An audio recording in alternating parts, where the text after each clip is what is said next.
Hi, my name is Jeff Plunkett, and I am here humbly to be a help to my fellow counselors and coaches. I'm a licensed professional counselor in Oklahoma. I'm a transformation coach, community consultant, professional speaker, and PhD candidate in social psychology. In the intense study of social psychology has helped me to understand the mechanics and interactive systems of my clients, and has helped me to be a more capable and confident counselor. So I want to pass on a few of the things I've learned that help me to make sense of the human experience. That's really all I'm trying to do. I just want to be a help. Over the next 3 weeks, I'm going to briefly present some concepts and practical applications from social psychology regarding judgment making and decision making among people. So that's judgment making and decision making. What processes do people employ to evaluate and respond to the people in the world around them? How do they make judgments about strangers, friends, coworkers, family, or even you? How do they evaluate information as useful or valid? What processes are they using to evaluate what you are sharing with them as a counselor or coach? What processes are you using to evaluate them so that you have some idea of how to respond or interact with them? Over the next couple of videos, I will give practical insight into these questions with the concepts of heuristics and normative theories. And if you haven't heard those terms before, I will explain them in the next couple of videos. However, today, let's explore something called confirmation bias. And this you may have heard of in some of your other research. In short, people tend to evaluate others and situations with a preference for confirming their expectations. Now, I'm going to let that sit just for a second. People tend to evaluate others and situations with a preference for confirming their expectations. In other words, I don't want to be wrong about my expectations, and so I'll do whatever I can, subconsciously maybe, to make sure that I'm right. I don't want to be wrong, all right? All right, in counseling sessions, I usually say something like this. We find whatever we are looking for. Now, in my office, I have a small replica print of a Renoir painting called Two Sisters on the Terrace. Now, the original is in the collection at the Art Institute of Chicago. When I'm illustrating one of the perspectives of confirmation bias, although I never call it that, I will have them look for the girl in the red hat. Many of my clients have heard me say, find the girl in the red hat. Most people have never noticed the girl in the red hat, although it hangs very near the chair in which they are sitting. When I point out that when they are looking for the girl in the red hat, they were naturally ignoring everything that was not a girl in a red hat. Now, in this exercise, some principles of confirmation bias are revealed. Now, I want to make that very clear. I want to repeat, I kind of skipped over it kind of fast, and I want to repeat that. It's important to understand that they are ignoring everything that was not a girl in a red hat. All right? So here's some of the principles of confirmation bias that are revealed through this little exercise. So I established the expectations of what they were to seek and thereby confirm. Then most people want to comply with those expectations, especially those established by themselves. Again, I don't want to be wrong. I create an expectation. I want to be right. I don't want to disappoint myself, is one of the ways that I put it.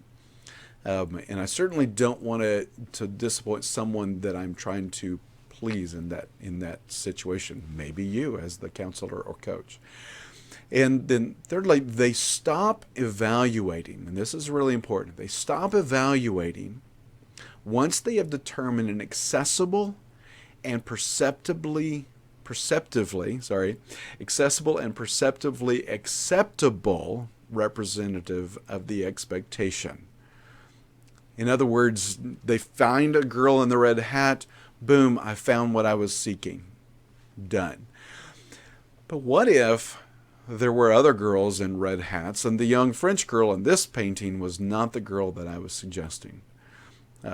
So we're finding the quickest possible solution. So confirmation bias, a very common phenomenon among people, is in some ways the path of least resistance, but not toward verification. It's not really the path, that's not really its objective. Instead, it is toward an accessible perspective of stability and personal capacity. Do I feel stable? Do I feel competent? Do I feel like I know what I'm talking about? Do I have an answer to your question? Or my question? Do I have an answer to my question? Once I do, then I feel powerful. In other words, the objective is not full and scientific evaluation of people or situations, but the quickest route to the perception of knowing and feeling sufficiently powerful. As the client seeks the girl in the red hat, their satisfaction comes from the accomplishment of matching the perceived expectation. I established the expectation, they found something that matched it, succeeding per se rather than failing. And which one feels more powerful? All right. The important question here is, how are we using this tendency, maybe in our relationships, with sometimes detrimental consequences? And that's really the question. One more application for confirmation bias. I'm going a little longer than I wanted to, but I'm going to finish out with this. One more application for confirmation bias is social comparison.